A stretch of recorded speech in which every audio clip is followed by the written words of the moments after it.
আজ মহান স্বাধীনতা দিবস। 1971 সালে 25 মার্চ কালরাত্রির পর 26 মার্চ ঢাকায় বাংলাদেশের স্বাধীনতা ঘোষণা করা হয়। 55তম স্বাধীনতা দিবসে জাতির শ্রেষ্ঠ সন্তানদের শ্রদ্ধাভরে স্মরণ করছে জাতি।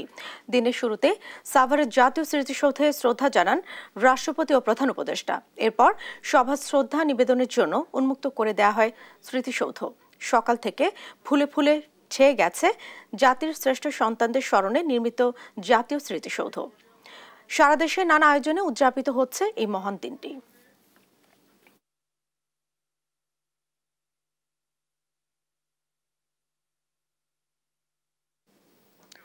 মহান স্বাধীনতা দিবসে জাতীয় স্মৃতিসৌধে শ্রদ্ধা নিবেদন করেছেন রাষ্ট্রপতি, প্রধান উপদেষ্টা মণ্ডলীর সদস্য এবং বিভিন্ন রাজনৈতিক দলের নেতাকর্মীরা। বিস্তারিত জানাতে জাতীয় স্মৃতিসৌধ থেকে যুক্ত হচ্ছেন আমাদের সহকর্মী শাহাদাত নিশাদ। নিশাদ, মহান স্বাধীনতা দিবসকে ঘিরে জাতীয় স্মৃতিসৌধে মানুষের উচ্ছ্বাস আপনি কেমন দেখছেন? কেমন ভিড় চোখে পড়ছে আপনার? জি, আসলে প্রথমে বলতে হয় যে এক সাগর রক্তের বিনিময়ে বাংলার স্বাধীনতা আনলো যারা, আমরা তোমাদের ভুলবো না। সেই গানের উক্তিটাকে ঘিরে কিন্তু আজকে যদি আমরা বলি, যাদের আত্মত্যাগের বিনিময়ে আজকের যে স্বাধীন সংগ্রামের নতুন বাংলাদেশ, সেই নতুন বাংলাদেশের কিন্তু সেই সকল মুক্তিযোদ্ধাদের স্মরণ করতেই ইতিমধ্যেই আপনারা জানেন সকালে প্রথম প্রহরে কিন্তু যে প্রধান উপদেষ্টা এবং রাষ্ট্রপতি শ্রদ্ধা জানিয়েছেন, এবং তার পরপরে এখন সাধারণ মানুষ থেকে শুরু করে বিভিন্ন রাজনৈতিক দলের যারা নেতাকর্মীরা আছে তাদের জন্য উন্মুক্ত করে দেওয়া হয়েছে। এবং এরই মধ্যে আমরা দেখতে পাচ্ছি এখানে একে একে বিভিন্ন রাজনৈতিক দলের যে ব্যানারে শ্রদ্ধা জানাতে আসছেন শহীদদের প্রতি এই সাভার স্মৃতিসৌধে, এবং সেই সাথে বিভিন্ন শিক্ষা প্রতিষ্ঠান থেকে শুরু করে যে সকল সাংস্কৃতিক সামাজিক সংগঠন রয়েছে তারাও কিন্তু একে একে শ্রদ্ধা জানাচ্ছেন। আমরা ইতিমধ্যে দেখেছি কিছুক্ষণ আগেই মূলত প্রধান উপদেষ্টা রাষ্ট্রপতির শ্রদ্ধা নিবেদন শেষ হয়েছে এবং তারপর পরে এখানে উন্মুক্ত করে দেওয়া হচ্ছে। এবং সেই ক্ষেত্রে বিভিন্ন ধরনের যেন কোনো ধরনের কোনো নাশকতা না ঘটে সেক্ষেত্রে কিন্তু আইন শৃঙ্খলা বাহিনীর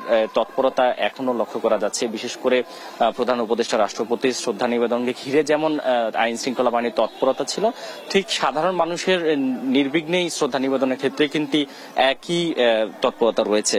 মূলত প্রত্যেকের এখানে যারা শ্রদ্ধা জানাতে আসছেন তাদের একটাই কথায়, নতুন এই বাংলাদেশে যেন আগের যে গণতান্ত্রিক যে প্রক্রিয়া যেটি বাধাগ্রস্ত ছিল সেই গণতান্ত্রিক প্রক্রিয়া যেন পুনরুদ্ধার হয়, এবং যে সকল স্বাধীনতা সংগ্রামে মুক্তিযোদ্ধারা মূলত এই বাংলাকে যে স্বাধীন করার জন্য যে সংগ্রাম করেছেন এবং যে আত্মত্যাগ তারা করেছেন, তাদের যে মূল লক্ষ্য ছিল সেই মূল লক্ষ্য যেন কোনোভাবে ভূলণ্ডিত না হয়, এবং সেক্ষেত্রে তাদের যে আত্মত্যাগ, সেই আত্মত্যাগের যে মর্যাদা, সেই মর্যাদা যেন তারা ফিরে পাক এবং প্রত্যাশা এখানে তারা করেছেন। এবং বিশেষ করে অনেক মুক্তিযোদ্ধারা রয়েছেন, বিশেষ করে যারা গ্রেজুয়েটভুক্ত হয়নি তাদেরকেও যেন গ্রেজুয়েটভুক্ত করা হয়, বিভিন্ন রাজনৈতিক চাপেও যারা গ্রেজুয়েটভুক্ত হয়নি তাদেরকেও যেন গ্রেজুয়েটভুক্ত করা হয়। এই ধরনের কিন্তু অনেক মতবাদও সাধারণ মানুষ থেকে শুরু করে রাজনৈতিক যে সকল নেতাকর্মীরা আছেন একে একে শ্রদ্ধা জানাতে আসছেন, তাদের যে মতে কিন্তু উঠে আসছে।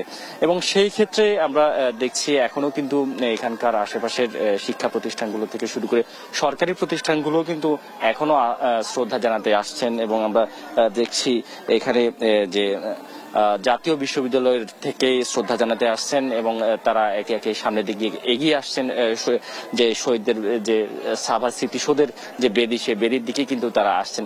এবং সেই সাথে অন্যান্য রাজনৈতিক দলগুলো বিশেষ করে তারাও কিন্তু এখানে শ্রদ্ধা জানাতে এসেছেন। আমরা কিছুক্ষণ আগে দেখেছি জাতীয় সমাজতান্ত্রিক দল তারা কিন্তু শ্রদ্ধা জানাতে এসেছেন, এবং অনেকেই এখানে যারা আছেন তাদের যে মতবাদ, তারা কিন্তু এই স্বাধীনতা সংগ্রামের মুক্তিযুদ্ধের সপক্ষে, তারা কিন্তু সকলে এক রাজনৈতিক মতবাদ ভিন্ন থাকলেও কিন্তু সেই ক্ষেত্রে আমরা জানি যে এই একটি ক্ষেত্রে স্বাধীনতা সংগ্রামের ক্ষেত্রে কিন্তু সবাই একই ধারায় কিন্তু একত্রিত হয়। আমরা ড্যাফোডিল ইউনিভার্সিটি থেকে দেখছি এখানে শ্রদ্ধা জানাতে এসেছেন। একটু যদি জানতে চাই, স্বাধীনতা সংগ্রামের যে মহান আত্মত্যাগ, সে আত্মত্যাগের ক্ষেত্রে নতুন বাংলাদেশে আপনাদের প্রত্যাশা কি থাকবে?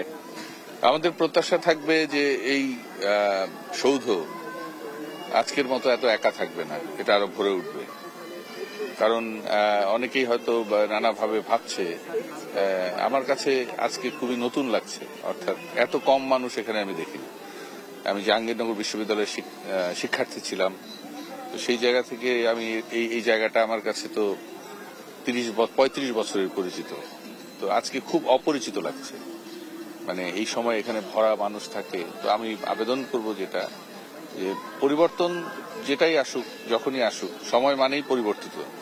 তো পরিবর্তিত সময়ে মানুষের যেটা অরিজিন, তার যেটা মানে মূল, সেই জায়গাটা তো মানুষ ভুলে যাবে না। ধন্যবাদ আপনাকে। আসলে এই প্রত্যাশা শুধু এখনকার না, সবসময়ের জন্য, মূলত স্বাধীনতার সপক্ষে সবাই, সব রাজনৈতিক দল এক থাকবে, ঐক্য থাকবে। সেক্ষেত্রে এই যে সাভার স্মৃতিসৌধ, সেখানে সাধারণ মানুষের আনাগোনা এখন কিছুটা কম থাকলেও হয়তো বেলা বাড়ার সাথে সাথে আরো বাড়বে, এমনটাও প্রত্যাশা করা যাচ্ছে। তো সবকিছু মিলিয়ে সাভারের স্মৃতিসৌধের সামনে থেকে আমার কাছে থাকা শ্রদ্ধা নিবন্ধনে এই ছিল সবশেষ খবর। নিশাদ, আপনাকে ধন্যবাদ।